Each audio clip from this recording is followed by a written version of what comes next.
Have you ever noticed how the most truly powerful people in the world never seem to be running after opportunities? They're not begging for approval. They aren't desperately chasing after anyone. Think about the most influential figures you can name, or those from history. They don't sprint toward the prize. They just let the prize come to them. So why do powerful people never chase? Well, it all boils down to this one immediate realization.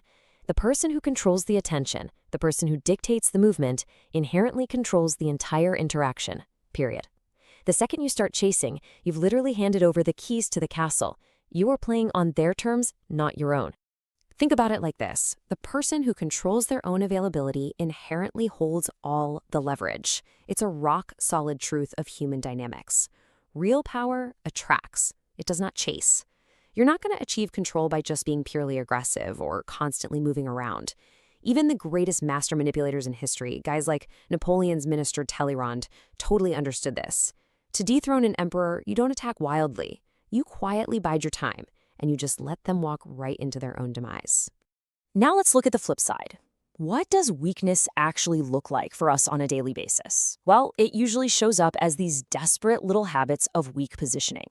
Always texting first, practically begging for validation, over-explaining yourself in every single conversation, or, just trying way too hard to be seen.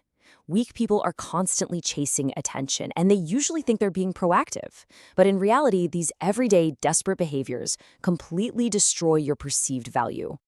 Okay, let's dive into this contrast. Reacting means you're always on the defensive, while directing means you set the terms. When you're reacting, your aggressive energy actually turns against you because you can't see the consequences of your bold moves. You're stuck constantly dealing with other people's priorities. But when you are directing, you maintain the initiative. You make everyone else react to your moves. Law number 8. Make other people come to you. This right here is the absolute essence of power. It's all about keeping the initiative. As the law states so perfectly, when you force the other person to act, you are the one in control. It is always, always better to make your opponent, your competitor, or even just your counterpart come to you. You force them to abandon their own plans in the process. When they have to shift their schedule or change their location or completely alter their mental state just to accommodate you, you hold the ultimate upper hand. But how do you actually get them to come to you? Well, you use bait. Bait is simply a strategic lure. It usually promises some sort of fabulous gain, and it's used to force an opponent into your territory, right on your terms. You can exploit a person's greed, their hidden desires, or even their anger to lure them right into a trap. And if your bait is sweet enough, the turbulence of their own emotions will totally blind them to reality. They'll basically let themselves be led around by the nose. This works flawlessly because of deep-seated human psychology. Scarcity creates undeniable value. We are literally wired to naturally value and aggressively chase what feels difficult to reach or access. Think about it. If you are constantly available, you're just seen as a commodity. But the very moment you become scarce, people start to panic. They think they might miss out, and they will rush towards you to secure their spot. And closely tied to that scarcity is this rule. Silence creates mystery. By maintaining silence and keeping a strategic distance, you cause an opponent to grow extremely nervous. People hate the unknown. In that discomfort, they will almost always rush their actions just to fill the void. They want to force some kind of resolution. And guess what? That rush is exactly when they make their most fatal mistakes. And this brilliantly illustrates the energy dynamic at play here. Look, everyone has a limited amount of energy. The chaser is constantly burning fuel just trying to keep up, hovering at maybe 10%. But the person waiting, the one anchored on their own territory, they stay incredibly strong at 90%. The baited opponent, completely exhausted from the trip just to reach you, is running on fumes at a measly 5%. Section 2. The Art of the Trap. The Russo-Japanese War of 1905. Let's look at how Japanese Admiral Togo set the ultimate trap for much, much stronger Russian naval fleet. So the Japanese planted some false information, that's the bait, which caused the Russian fleet to abandon their original positioning in Europe. This kicked off a grueling 7-month journey. The Russians were forced to take a massive detour, literally sailing all the way around Africa, just to reach what they falsely believed was a safe port. They sailed right into a narrow passage called the Tsushima Strait, straight into the waiting trap. 18,000 miles. Just let that number sink in for a second. That is how many miles the Russian fleet traveled. 18,000 miles completely out of their way. They burned through supplies, they burned through morale, and they burned through their energy, all based on one carefully planted rumor. By simply anchoring themselves and waiting, Japan forced their enemy to do all of the agonizing legwork. Now, what's really interesting about this slide is the contrast. When the fleets finally met, the difference was profound. The Russian fleet was exhausted, tense, fighting on hostile ground, and purely reacting to bait.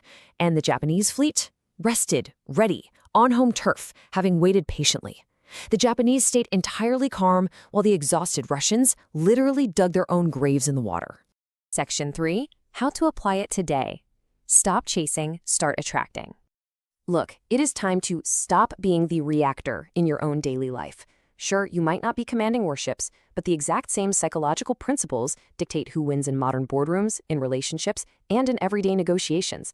So let's walk through these actionable steps to shift your dynamic. Step 1. Stop instant replies and over-explaining. Just cut out that desperate energy entirely. Step 2. Use that reclaimed time to build quiet, undeniable value. Step 3. Let people notice those results and come to you. You've got to shift from begging for validation to quietly, confidently improving your own leverage. But keep in mind, simply faking unavailability, that doesn't work for long. If you're a nobody playing hard to get, people are just going to ignore you. You have to actually become the go-to person. Master a complex, rare skill. Control exclusive access to resources or information. Become the vital connector between separate groups of people, or offer unique emotional or intellectual value.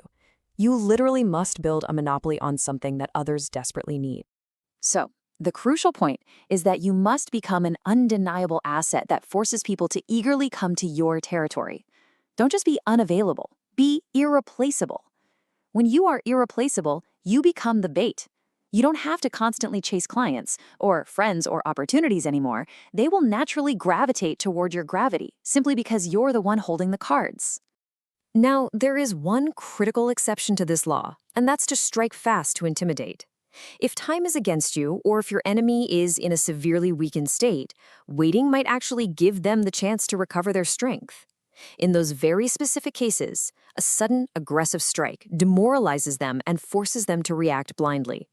But for the vast, vast majority of your interactions, waiting and baiting is absolutely the dominant strategy. I really want you to ask yourself, why are you always reacting instead of directing? Take a close look at your own habits. Are you wasting precious energy constantly chasing after fleeting problems? Are you begging for validation and rushing to accommodate everyone else?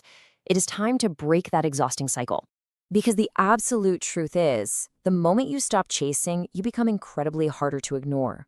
Stepping back, planting your feet firmly on your own ground, and forcing others to cross that distance to get to you, that gives you the aura of true leverage. It naturally commands an immense amount of respect. Power begins when desperation ends. I want you to let that sink in for a moment. Build your value, set the board, and let the world come to you. But ask yourself this. When you wake up tomorrow morning, what is the very first thing you are going to stop chasing? Thanks for joining this explainer, and I'll leave you to figure out your next move.